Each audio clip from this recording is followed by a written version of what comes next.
साथियों नमस्कार। मैं रिजवान अंसारी हाजिर हूं आपके बीच माननीय सर्वोच्च न्यायालय की अपडेट और आर्डर की समीक्षा के साथ।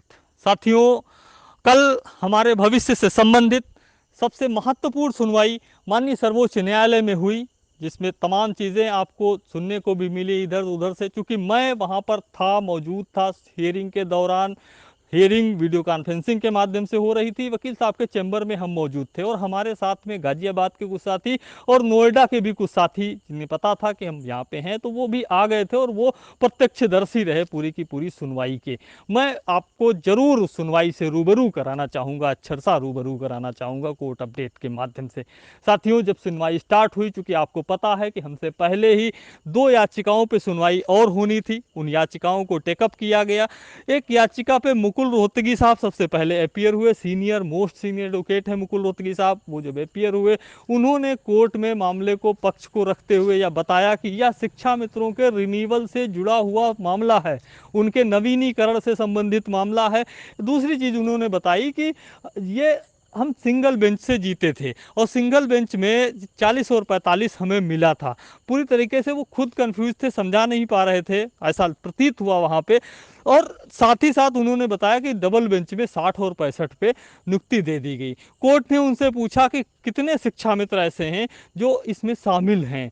संख्या बताई उन्होंने 30,000। जब 30,000 की एक संख्या बताई तो कोर्ट ने उनसे पूछा कि मिस्टर रोहतगी, आप एक सवाल का जवाब दीजिए कि जब हमारे पास में मेरिटोरियस लोग हैं तो हम नॉन मेरिटोरियस को एंट्री क्यों दें, जबकि आपके एंट्री होने से उनका नुकसान हो जाएगा, वो बाहर हो जाएंगे, हम क्यों एंट्री दें नॉन मेरिटोरियस को जबकि हमारे पास में मेरिटोरियस लोग हैं। इस सवाल का जवाब उनके पास नहीं था और वो आगे कुछ बोल पाते उससे पहले ही जब उन्होंने दूसरी तरफ बात घुमाने की कोशिश की। क्योंकि सीनियर जजों की बेंच थी, बहुत ही ब्राड बेंच थी और सबसे सीनियर जज उसमें बैठे हुए थे, उन्होंने सीधे बोला, I am not agree with you mister Rohatgi, I am not agree with you, और तुरंत बोल दिया डिसमिस।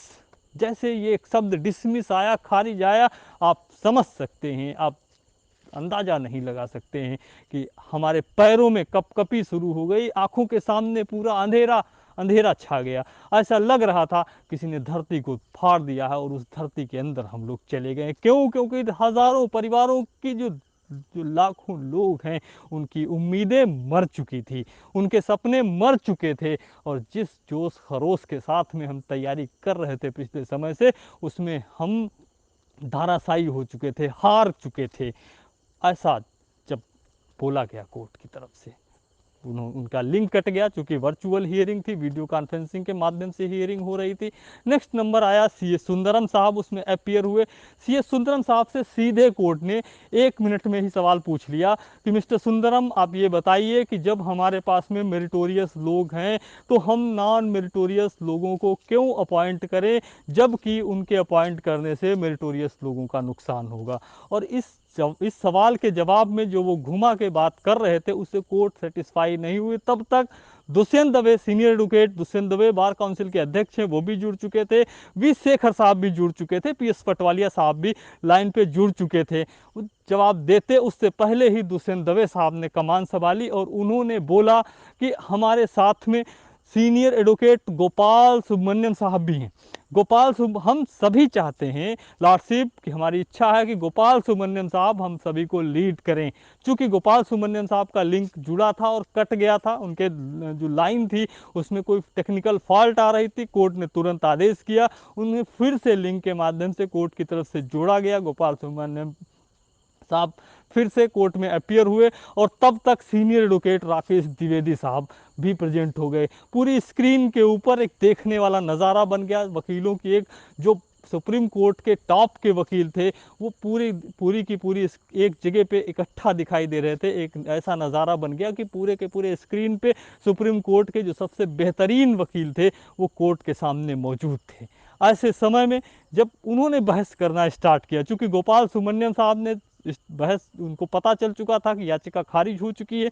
उन्होंने बहस करते ही स्टार्टिंग में ही बोला कि लॉर्डशिप मैं कुछ टाइम लूँगा अपनी बातों को रखने का, और उसके बाद लॉर्डशिप को जो सही लगे, जो न्याय संगत हो वो दे दे, लेकिन हम चाहते हैं कि हमारी बातों को पहले अच्छे तरीके से उस पर कोर्ट गौर करे। चूँकि गोपाल सुब्रमण्यम इंडिया के सबसे सीनियर एडवोकेट हैं, और जितना भी सीनियर एडवोकेट है वो सब उन्हें सुनना चाहता है। हम लोगों के अंदर भी उत्सुकता थी, हम लोग भी जानना चाह रहे थे कि किस प्रकार की बहस होती होगी गोपाल सुब्रमण्यम सर की।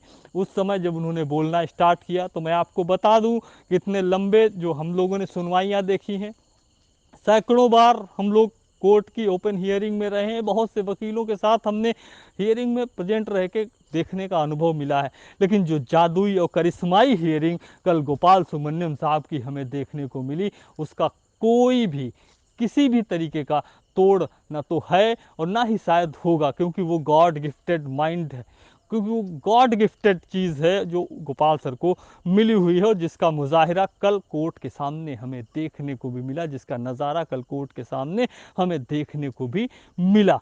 साथियों, जो आप इस तरीके से समझ सकते हैं कि एक आदमी मर गया, एक आदमी मरने के बाद उसको मुर्दा घर में पहुंचा दिया गया, उसका पोस्टमार्टम होने के लिए उसकी लाश को मुर्दा घर में डाल दिया गया, और एक डॉक्टर आता है, एक सीनियर डॉक्टर आता है और वो कहता है कि उस लाश को लाओ वापस और लिटाओ इस वेंटिलेटर पे, और मैं इस पे कुछ काम करूँगा। और उस लाश पे जब वो अपना ट्रीटमेंट स्टार्ट करते हैं, थोड़ी ही देर के बाद जो लाश मर चुकी थी, जो जो व्यक्ति मर चुका था, लाश में परिवर्तित हो चुका था, जो केस खारिज हो गया था, एक तरीके से मर चुका था केस, उसमें हरकत आनी शुरू हुई, और कोर्ट की तरफ से पहला पॉजिटिव रिस्पांस आया, mister Subramaniam issue the notice, हम इसमें नोटिस इशू कर रहे हैं। तुरंत जैसे ही उन्होंने बोला कि नोटिस इशू हुआ, हम लोगों के चेहरे पे थोड़ा सा भाव चेंज हुआ कि अभी जो बंदा मर चुका था वह जीवित हो चुका, उसमें जान आ चुकी है। साथ ही साथ कोर्ट ने बोला कि अभी इसमें भीड़ ज़्यादा है, आप लोगों की संख्या ज़्यादा है, और ये ओपन हियरिंग में सुनने जैसा मामला है। कोर्ट में वीडियो कॉन्फ्रेंसिंग में लंबी सुनवाई में दिक्कत आती है, ऐसा कोर्ट की तरफ से जब बोला गया, तो कोर्ट ने यह भी कहा कि आफ्टर कोविड-19 या 1 जुलाई, जो भी पहले हो, हम 1 जुलाई को डेट फिक्स कर दे रहे हैं, ओपन हियरिंग में आप लोग आइए। जिसका कि तुरंत ही सीए सुंदरम साहब उस समय वहाँ पे थे, उन्होंने तुरंत ही उस पर बोला कि thank you, highly oblige my lord, मतलब उन्होंने तुरंत उस पर थैंक यू बोल दिया हड़बड़ाहट में, जिसका विरोध किया गया सीनियर एडवोकेट दुष्यंत दवे के द्वारा। उन्होंने वहीं पे बोला, ऑनलाइन बोला कि mister Sundaram, I am not agree with you, हम आपके साथ में नहीं हैं, आप किस साइड से हो आपको ये कंफर्म होना चाहिए, इस बच्चों का भविष्य बर्बाद हो जाएगा, इस पीरियड में ये भर्ती कर ले जाएंगे। पटवालिया साहब ने तुरंत ही बोला कि बिना इंटरिम रिलीफ के हम नहीं जाने वाले हैं, हम बहस करने को तैयार हैं। जैसे उन्होंने ये बात सुनी, जैसे उन्होंने इस बात कोर्ट ने ये बात सुनी, तो कोर्ट ने सीधे पटवालिया साहब से भी बात की कि मिस्टर पटवालिया, कोर्ट सब कुछ समझ रही है, सब कुछ जान रही है कि आप नॉन मेरिटोरियस लोग हो, और मेरिटोरियस लोगों की सरकार भर्ती करने जा रही है। मिस्टर पटवालिया, क्या आपके पास में इस सवाल का जवाब है कि आप इस सवाल से कोर्ट को सेटिस्फाई कर सकते हैं कि हम मेरिटोरियस को बाहर करने के लिए आप नॉन मेरिटोरियस को क्यों अंदर दें? इस सवाल का क्या जवाब है? सेम वही सवाल जो मिस्टर रोहतगी साहब से कोर्ट ने पूछा था, जो सुंदरम साहब से कोर्ट ने पूछा था, एक बार फिर से पलट के सेम वही सवाल पटवालिया साहब से कोर्ट ने पूछ लिया, और पटवालिया साहब तुरंत ही उस पर सहार से एग्री हुए। उन्होंने कोर्ट से बोला कि हम तब तक बहस करने के लिए तैयार हैं, हम चाहते हैं कि कोर्ट धैर्य से हम सब लोगों की, चूंकि दिक्कत आ रही है वर्चुअल हियरिंग में, कोर्ट हम सब लोगों की बात को धैर्यपूर्वक सुन ले, और हम पूरी चीज़ों से कोर्ट को अवगत कराएंगे, और इस सवाल का जवाब हमारे पास में है, लेकिन उससे पहले हम चाहते हैं कि हमारी बातों को सुने। और उन्होंने सीधे बोला कि लॉर्डशिप, ये जो एक भावना बन गई है कि हम मेरिटोरियस नहीं हैं और वो लोग मेरिटोरियस हैं, ये गलत है, बल्कि हमारा ये कहना है कि हम मेरिटोरियस हैं, हम मेरिटोरियस हैं, और वो मेरिटोरियस नहीं बल्कि बोगस लोग हैं, फर्जी लोग हैं, हमारा ये कहना है। तो कोर्ट को इंटरेस्ट जगा, उन्होंने पूछा कि कैसे, तुरंत पटवालिया साहब ने अपनी बैटिंग स्टार्ट की। बैटिंग स्टार्ट करते ही उन्होंने सीधे अपेंडिक्स 2 से मामला उठाया, जहां पे पूरी मेरिट बनाने का सिस्टम दिया गया है अपेंडिक्स 2 में। उसमें दिखाया कि high school, inter, graduation, BTC और प्लस इस भर्ती के अंक हमारे जोड़े जाएंगे।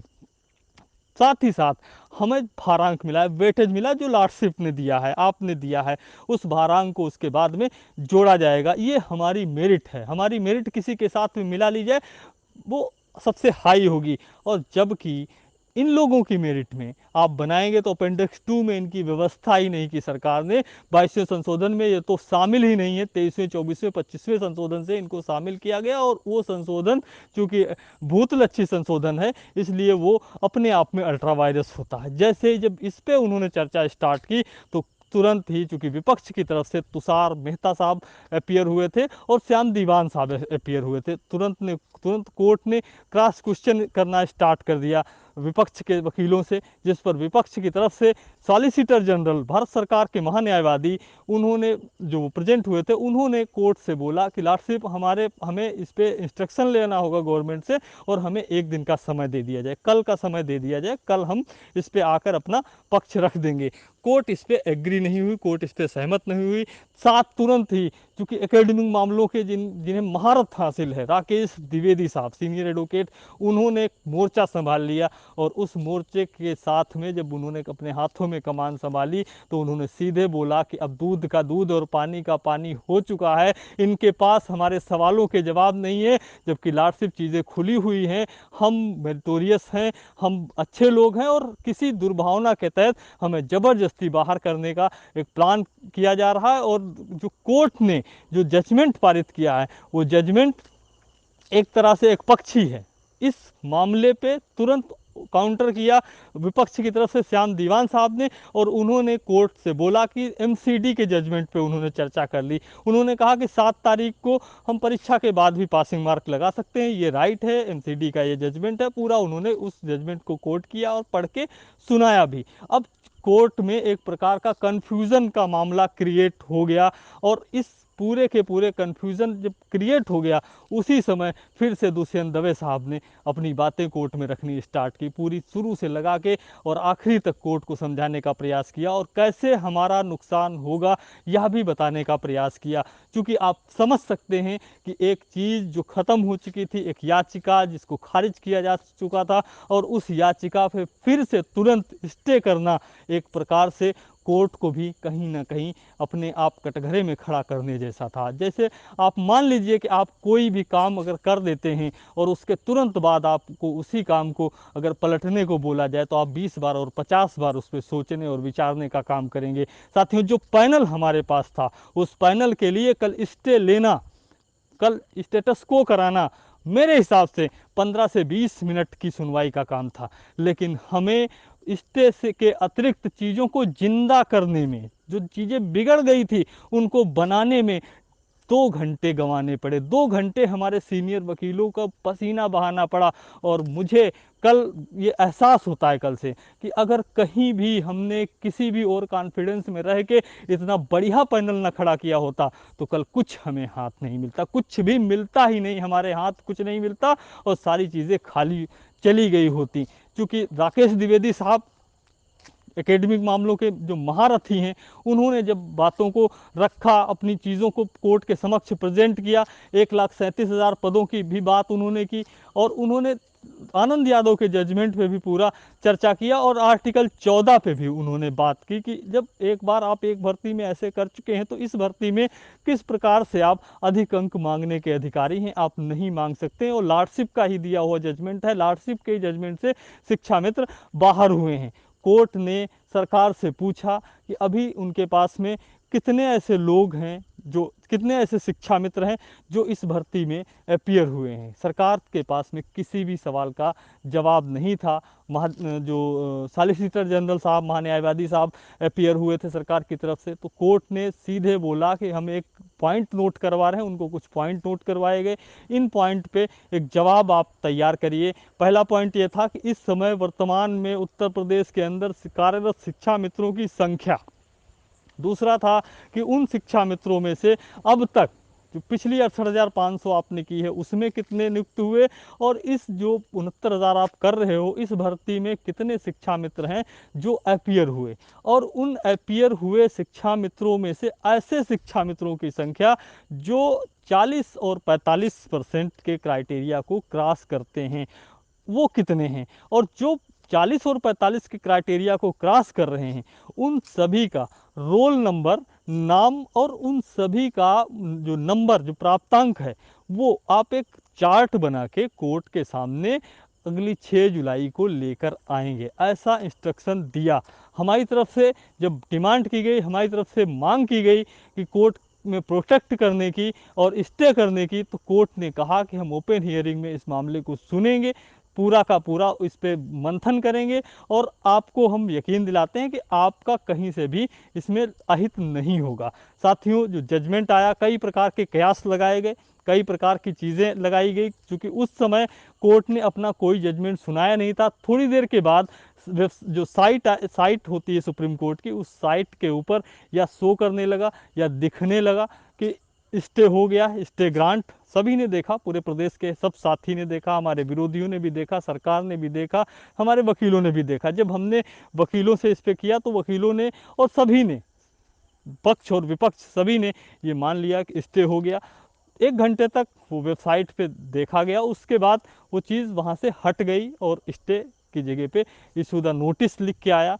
तो पसोपेश का एक माहौल, पसोपेश की एक स्थिति बनी रही। हम लोगों ने ऑडियो के माध्यम से भी आपको अवगत करा दिया कि स्टे के विषय में चीज़ें आप सारी उसके बाद की जान रहे हैं, सारी बातों को आप समझ रहे हैं। आज उसका ऑर्डर रिलीज हुआ। जब ऑर्डर रिलीज हुआ तो ऑर्डर के बारे में पूरे प्रदेश में तमाम प्रकार की कयास, तमाम प्रकार के मंथन किए जा रहे हैं। उस जो ऑर्डर आज आया है उस पर हमने भी मंथन किया, हमने स्वयं, हमारी टीम ने, और जो जानकार लोग हैं और हमारे जो अधिवक्ताओं का पैनल है उन सब से हमने जब मंथन किया तो एक लाइन में अगर हम बात करें तो हमारे जो लोग हैं, हमारे जो साथी हैं, जो हम चाहते थे और अल्टीमेटली जो सिंगल जज के सामने हुआ था उतना हमें मिल चुका है। आप अंदाज़ा नहीं लगा सकते हैं कि हम स्टे लेने गए थे, हम स्टेटस को जैसी चीज़ लेने गए थे। क्यों लेने गए थे? क्यों? क्योंकि हम भर्ती में शामिल होना चाहते थे, हम नौकरी चाहते थे, और वो हमें कोर्ट ने प्रोटेक्ट कर दिया है। इनडायरेक्ट वे में आप कह सकते हैं कि जो सिंगल जज के सामने चीज़ें हुई थी, हमारी जो मांग थी 40 और 45 की, उस मांग को कोर्ट ने, जो 40 और 45 से ऊपर के लोग हैं उनका रिजल्ट मांगने का, उनकी डाटा सीट मांगने का कोर्ट का एकमात्र उद्देश्य और एकमात्र मकसद यही है। उसके बाद अगर जजमेंट पे बात करें तो कोर्ट ये कहता है कि आप जो शिक्षा मित्र सहायक अध्यापक पदों के सापेक्ष शिक्षा मित्र जो कार्यरत हैं उनको डिस्टर्ब नहीं करेंगे। मतलब क्या होता है, एक लाइन को अगर आप जितनी बार पढ़ेंगे उतने मतलब इस लाइन के निकलेंगे। जो हम लोगों के हिसाब से इस लाइन का मतलब निकलता है वो ये है कि जो 1,37,000 पदों का जिसका समायोजन माननीय सर्वोच्च न्यायालय से 25 जुलाई 2017 को केस हुआ था, उन पदों के सापेक्ष शिक्षा मित्रों के पद पे हम काम कर रहे हैं। जो शिक्षा मित्र आज की तारीख में काम कर रहे हैं उन 1,37,000 पदों पे को डिस्टर्ब नहीं किया जाएगा। मतलब किसी भी तरीके से उन पदों पे कोई भी नया काम अग्रिम आदेशों तक नहीं होगा, ऐसा आप समझ सकते हैं। ऐसा कोर्ट में जो आज जजमेंट, जो ऑर्डर आया है उस ऑर्डर के हिसाब से ऐसी लाइन उसमें लिखी हुई है। उसने जो आगे बोला है कि जो शेष बची हुई सीटें हैं, अब शेष बची हुई सीटों पे गवर्नमेंट अपनी भर्ती को जारी रख सकती है, भर्ती को कर सकती है, उनको लिबर्टी दी गई है एक प्रकार की, वो भर्ती कर सकते हैं। लेकिन इन जो 40 और 45 के ऊपर के लोग हैं उनके सीटों को होल्ड करते हुए, सुरक्षित करते हुए, और वो शिक्षा में तो जो 1,37,000 हैं जो सहायक अध्यापक पद के सापेक्ष जो 1,37,000 पदों पे काम कर रहे हैं, उन शिक्षा मित्रों के पदों को भी होल्ड करने के लिए बोला गया है। अब यहाँ पे दो चीज़ें निकल के आती हैं। एक तो ये कि ये जो 69,000 भर्ती है, सरकार ये बताए जाके कि 69,000 भर्ती हम वही 1,37,000 के 2 पार्ट में कर रहे हैं, क्योंकि हमने ऐसा कहा था, सरकार ने ये बात मानने से इनकार कर दिया था। जिस समय वो खुद कहेंगे कि हम 1,37,000 जो आपने समायोजन निरस्त किया था उस पाठ से हम ये भर्ती कर रहे हैं, तो तुरंत कोर्ट का एक ही कहना होगा, ये तो वही बात हो गई कि इन्हीं के पद हैं, इन्हीं से हमने लेके आपको भर्ती करने के लिए दिया था, और आज अब इन्हीं को निकालने के लिए बैरियर पे बैरियर लगाए हुए जा रहे हो। आप क्यों लिखित परीक्षा करते हुए जा रहे हो? उस समय जो व्यवस्थाएं थी उस व्यवस्था पे आपने भर्ती पे इनको मौका क्यों नहीं दिया? ये अगला सवाल होगा जिस पे उनको घेरने का काम होगा। आज जो जजमेंट का अध्ययन है वो हमारे एंड से भी हो रहा है, और उनके एंड से भी जो सरकार का न्याय विभाग है जरूर वो उस पर मंथन कर रहे होंगे। एक एक लाइन उसमें अलग तरीके से लिखी गई है, और अगर कहीं से भी भर्ती प्रक्रिया को आगे बढ़ाने का काम किया जाता है तो कहीं ना कहीं उस ऑर्डर का इंटरप्रिटेशन होगा, और उस पर कहीं ना कहीं अवमानना भी बनती है। अगर कुछ भी आज की तारीख में बिना पदों को सुरक्षित किए हुए, बिना उन पदों पे कोई विज्ञप्ति निकाले हुए जो 40-45 पे लोग हैं, अगर उन पे उनको कोई भी प्रोटेक्शन दिए बिना अगर भर्ती को वो आगे बढ़ाने का काम करते हैं, तो कहीं ना कहीं ये एक प्रकार से उस 3 जज की जो बेंच है माननीय सर्वोच्च न्यायालय की, उसकी अवमानना भी होगी, हमारा कहने का मतलब है। और ऐसे में जब भर्ती प्रक्रिया चल रही हो और अवमानना भी हो रही हो, और सुप्रीम कोर्ट के 3 जजों की बेंच की अवमानना हो रही है, आप अंदाज़ा लगा सकते हैं कि उसके आगे क्या होगा, उस भर्ती प्रक्रिया पे उसका क्या प्रभाव पड़ेगा, क्या असर पड़ेगा। साथियों, आप अल्टीमेटली यही चाहते थे कि आपका भविष्य सुरक्षित हो। आज की तारीख में आपका भविष्य माननीय सर्वोच्च न्यायालय ने प्रोटेक्ट कर दिया है।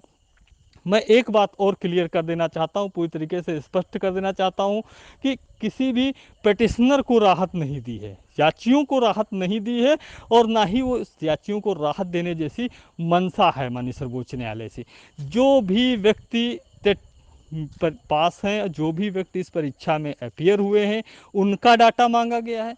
जो भी व्यक्ति 40 और 45 पे पास हैं, उनका डाटा मांगा गया है। और जो शिक्षा मित्र के पद पे अभी कार्य कर रहे हैं टोटल, उनकी एक संख्या मांगी गई है। आप बिल्कुल भी भ्रमित ना हो किसी भी तरीके से।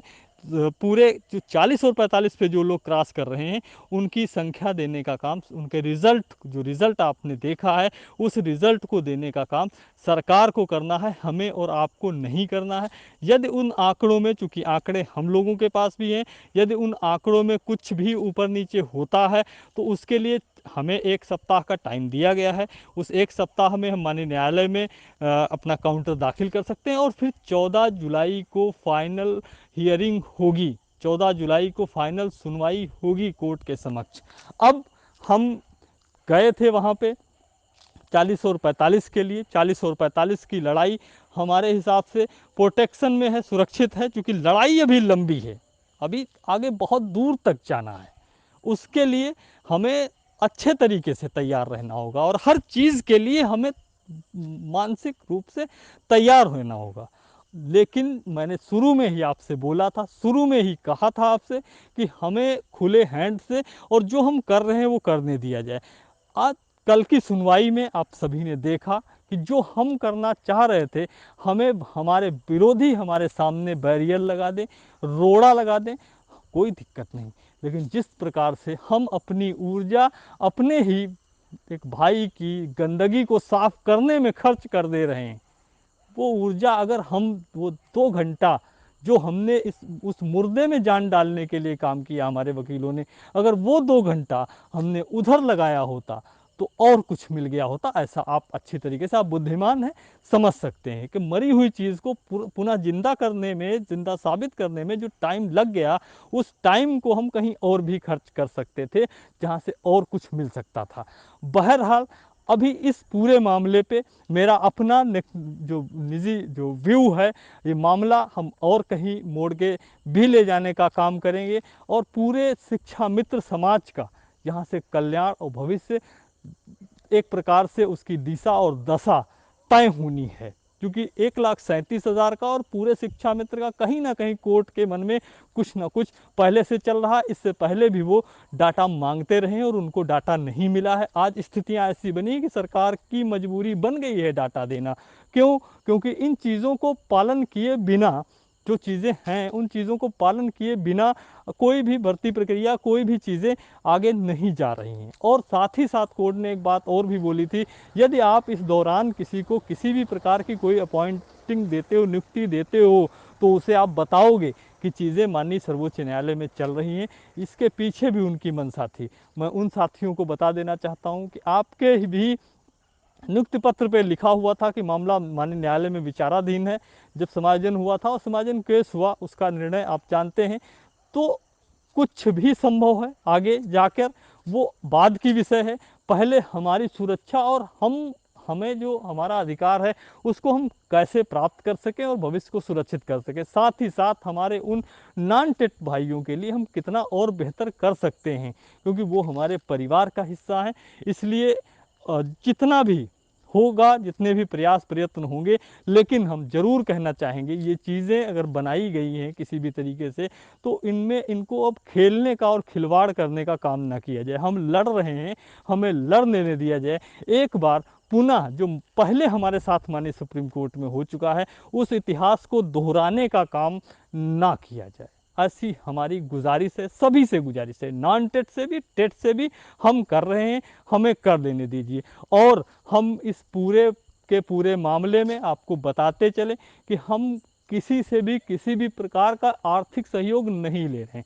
हम आपसे आर्थिक सहयोग की अपेक्षा नहीं कर रहे हैं, हम आपसे आर्थिक सहयोग नहीं लेंगे। और जो पैनल हमारा आपके समक्ष कल माननीय सर्वोच्च न्यायालय में खड़ा हुआ था, उस पैनल को आपसे पहले भी बहुत लोग सुप्रीम कोर्ट में लड़े हैं। हम दावे, गारंटी और चैलेंज के साथ कहते हैं कि इस पैनल को इससे पहले कभी शायद ही कभी खड़ा किया हो, किसी ने भी नहीं खड़ा किया इस पैनल को।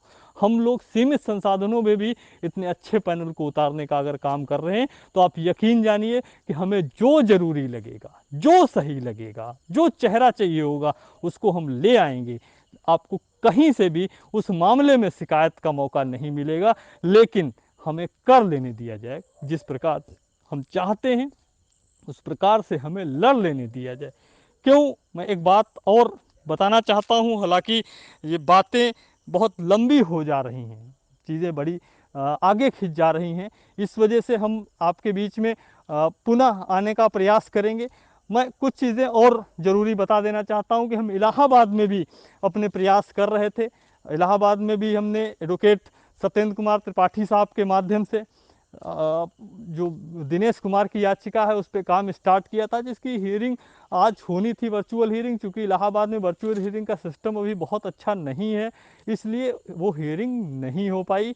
27 तारीख वहाँ पे लगा दी गई है। हम अपने, चूँकि बाज की तरीके से, बाज की नज़र एक तरफ नहीं होती, चारों तरफ होती है, तो हमने चारों तरफ अपनी नज़रें गड़ा के रखी हुई हैं। मैं एक बात और बता देना चाहता हूं कि TT-17 के विषय में, TT-17 के मामले में कल एक सुनवाई हुई।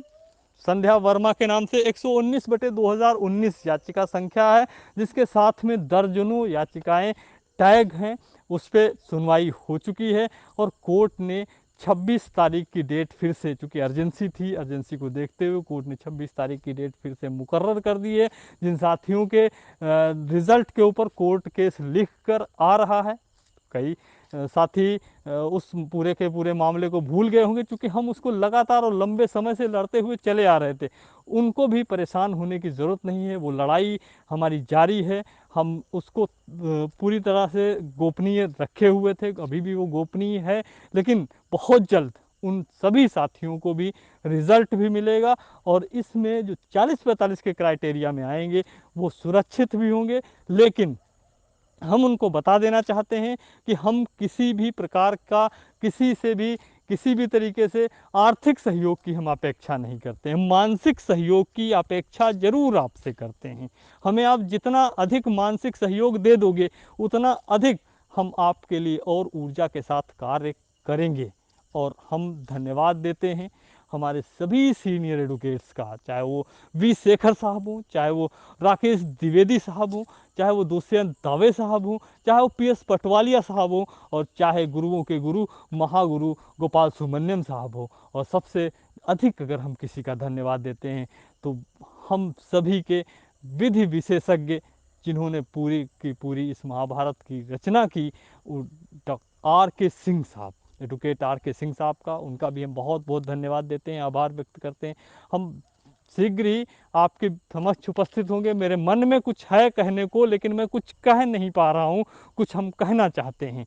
अब हम जिम्मेदारी आपके ऊपर ये छोड़ना चाहते हैं कि आपको ये तय करना होगा, कड़ा और बड़ा फैसला लेना होगा, आपको यह निर्णय करना होगा। अगर हम सही दिशा में चल रहे हैं, सही दिशा में काम कर रहे हैं, तो आपको हमें खुले हाथ देने होंगे, जैसा कि आपने वादा किया था हमसे। हमें आपके द्वारा टांग खिंचाई नहीं की जानी चाहिए, और हमारा जो कार्य है, जिस प्रकार से हम काम कर रहे हैं, उसे करने दिया जाए। वहाँ पे रायता समेटने में हमें मत लगाइए, गंदगी साफ करने में हमें मत लगाइए कि किसी को भी लाओ, रायता फैला दे और फिर उसको हम समेटें। बात कड़वी है लेकिन सही है। हम जिस काम को करने के लायक हैं वही करने दिया जाए। हम फिर से, आप कल को कोई रायता समेटो, आज खारिज करवाओ, फिर रायता समेटो, उसको इसलिए हम नहीं बने हैं। हम जो कर रहे हैं, जो और बेहतर करना चाहते हैं, वो करने दिया जाए। किसी भी तरीके से अड़ंगाबाजी ना करने दी जाए।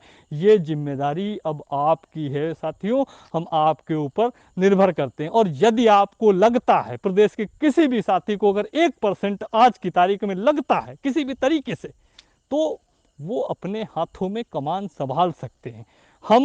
हमारी टीम, हमारा पूरा पैनल रास्ता और मैदान छोड़ने को तैयार बैठे हैं। डिसीजन आपको करना है, फैसला आपको लेना है। इतिहास आप फिर से दोहराएंगे, या इतिहास से कोई गलती सीखेंगे, या इतिहास से सीखकर आप सुधार करेंगे, ये फैसला आपको लेना है। मैं बहुत कुछ बोलना चाहता हूँ, लेकिन हमारे ऊपर बंदिशें हैं, हम बोल तो नहीं सकते। आप समझ जरूर सकते हैं, कम बातों को अधिक समझना अगर चाहें तो समझ सकते हैं। दिल के अंदर गुबार बहुत है, क्योंकि हम जिस ऊर्जा के साथ, जिस एनर्जी के साथ गए थे वहाँ पे, वो चीज़ें हमें, वो एनर्जी हमें गलत जगह पे खर्च कर देनी पड़ी। ये आप अच्छी तरीके से जान सकते हैं। ऑडियो बहुत लंबा हो रहा है, मैं आपके बीच बहुत जल्दी आने का प्रयास और प्रयत्न करूंगा। तब तक के लिए आप सभी का बहुत बहुत आभार, आप सभी का बहुत बहुत धन्यवाद। आपके संघर्ष का साथी रिजवान अंसारी।